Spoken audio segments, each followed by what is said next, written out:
Long ago, when animals could talk and lived like people in villages and forests, there lived a clever hare named Kalulu. Kalulu was small and quick, and though many animals underestimated him, he was the smartest of them all. In the same region, there also lived a brutish hyena named Bwana. Bwana was strong, mean, and always hungry. He bullied other animals, taking their food and land without fear of consequences. Bwana hated Kalulu, not because of his size or speed, but because Kalulu always outwitted him. Every time Bwana tried to trap Kalulu, he ended up looking like a fool. One dry season, when food was scarce, Bwana the Hyena grew desperate. His once fat belly was now shriveled, and his ribs showed through his dusty hide. One morning, Bwana stormed through the forest in search of food. His nostrils flared, sniffing for prey, when he saw Kalulu under a mango tree chewing a ripe fruit. Kalulu saw him from afar and calmly wiped his mouth. "Ah, good morning, Bwana. Would you like a mango?" he said cheerfully. Bwana growled. "Don't play games, Kalulu. That mango is mine now." He lunged forward, but Kalulu leapt away. "I'll give you something even better than a mango," Kalulu said, eyes twinkling. "How would you like to eat from the king's garden? The juiciest yams and beans you've ever seen." Bwana's ears perked up. "The king's garden? Isn't that guarded?" "Only for those who don't know the trick," Kalulu said, grinning. "But I know the path, the watchwords, and the timing. Follow me, and we shall feast like royalty." Tempted by the thought of food, Bwana followed Kalulu. The hare led him through thorny bushes, across narrow streams, and finally to a tall fence made of reeds. "This is it," Kalulu whispered. "But you must follow my instructions exactly. Do not make a sound, and walk only where I walk." They crept through the reeds, and sure enough, they reached a field of golden yams and climbing beans. Bwana drooled. "Let's eat," he cried and ran ahead. "No, wait." Kalulu tried to stop him, but it was too late. Bwana pulled a giant yam from the ground, and suddenly, a loud bell rang out from hidden strings below the soil. The royal guards sprang from their hiding places. Kalulu slipped into the bushes and vanished like a shadow. Bwana, confused, looked around, then tried to run, but the guards were fast. They caught him in a net and dragged him before King Simba the lion. King Simba was furious. Stealing from the royal garden is punishable by hard labor. Bwana stammered. "It was Kalulu's idea. He tricked me." The king laughed. "And you, a mighty hyena, let a hare outsmart you? Foolishness is its own punishment." Bwana spent 7 days cleaning latrines and sweeping elephant dung. When he was finally released, he limped away, his pride shattered. Kalulu, from a distance, watched and chuckled. "One lesson at a time," he said. But Bwana would not be humbled so easily. "I'll get that hare if it's the last thing I do," he vowed. That a week later, Bwana heard rumors that Kalulu had discovered a secret cave filled with honey guarded by bees who respected him. This intrigued the hyena. Honey was his favorite, even more than meat. Bwana stalked Kalulu for 2 days until he found him licking honey from a rock crevice. "You again," said Kalulu without turning. "Can't you see I'm busy sweetening my tongue?" Bwana growled.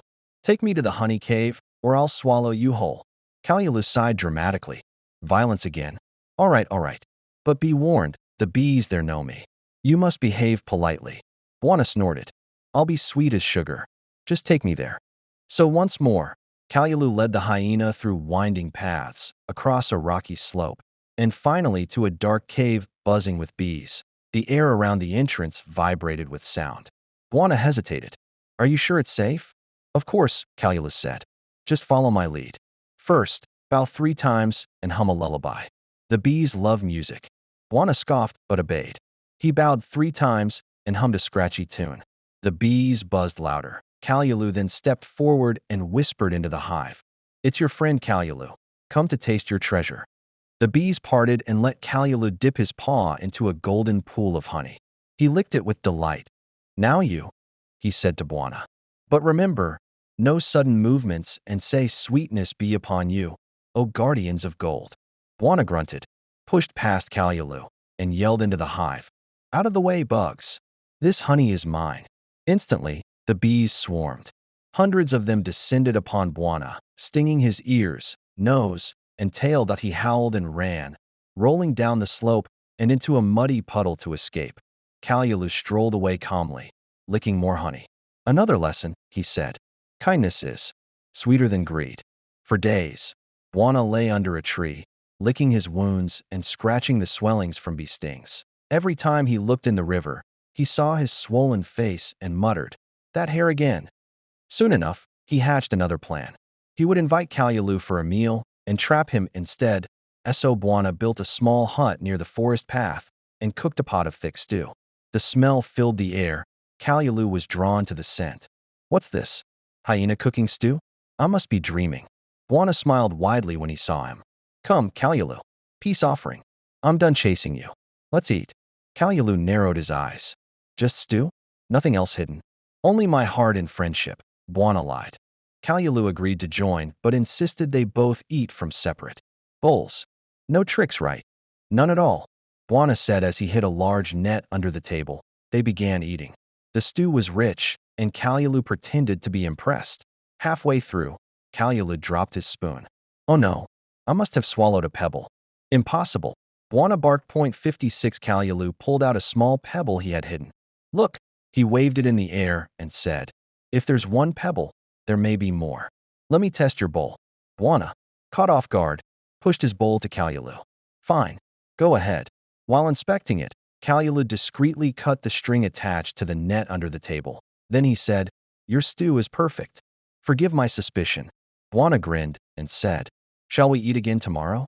"Let's," said Kalulu, already planning his next move. The next day, Kalulu invited Bwana to his own home near the hilltop. "Your stew was good, but my roasted yam is better." Bwana came, salivating, but noticed a large pit near Kalulu's hut covered with banana leaves. "What's that?" Bwana asked. "A new garden hole. I'll plant cassava," Kalulu replied casually. They sat near it, and Kalulu handed him a large roasted yam soaked in palm oil. Bwana reached for it. "Kalulu!" shouted Snake. Bwana leapt in fear and tumbled backward into the pit. He landed with a thud and roared in anger. Kalulu peered in. "Oh dear, looks like the garden grew a hyena." It took Bwana hours to climb out. When he did, he swore revenge louder than ever. The villagers, who had heard the tales, laughed whenever they saw Bwana pass. "Careful," they'd whisper. "Don't fall into any yam gardens." Embarrassed and enraged, Bwana sought help from the wise old tortoise. "Mzikasa, Mzikasa," Bwana said.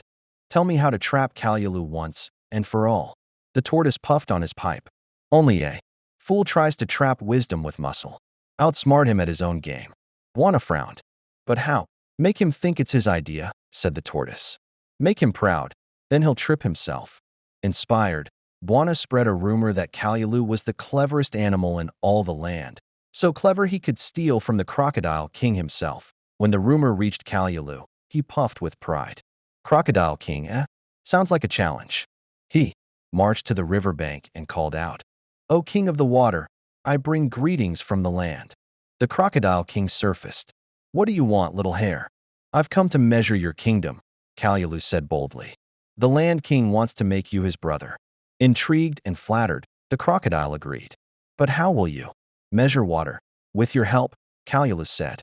"Line up all your relatives from this bank to the other, and I'll count them." The crocodiles agreed and formed a chain across the river. Kalulu hopped from one back to the next, counting aloud. 1, 2, 3. Halfway across, he laughed and shouted, "Fools! I only wanted to cross the river." The crocodiles roared in anger and dived at him. But Kalulu had already leapt onto the far bank and disappeared into the reeds. News of Kalulu's river tricks spread quickly. Animals gathered at the markets to retell the tale, each version more dramatic than the last. Hyena. Bwana, hearing of yet another victory for the hare, clenched his teeth in frustration. Even crocodiles can't stop that devil. This time, Bwana came up with a long game. He would befriend Kalulu, win his trust, then strike that he began visiting Kalulu with fruits, nuts, and meat, pretending to be a changed animal. "Life is short," Bwana would say. "What's the point of fighting? Let's build something together." Kalulu was suspicious at first, but slowly, he lowered his guard. He began sharing meals and stories with Bwana. They built a shared garden, planted maize, and even constructed a resting hut beneath the old baobab tree. For the first time, the forest animals believed the rivalry was over. Maybe they've grown wise, the antelope said, but Bwana's heart still burned with deceit. One morning, he invited Kalulu on a fishing trip to the deep marshlands. There's a special catfish that only surfaces once a year, Bwana explained. Let's catch it together. Kalulu agreed. Only if we take turns watching the canoe, he said. No surprises. They sailed downriver until they reached a quiet lagoon surrounded by thick reeds. Kalulu caught 2 fish and began roasting them on the bank. You watch the boat while I eat, he told Bwana. Bwana nodded. As Kalulu ate, he secretly tied a long vine to the canoe and wrapped the other end around a nearby tree. Your turn to eat, Kalulu said. I'll fetch firewood.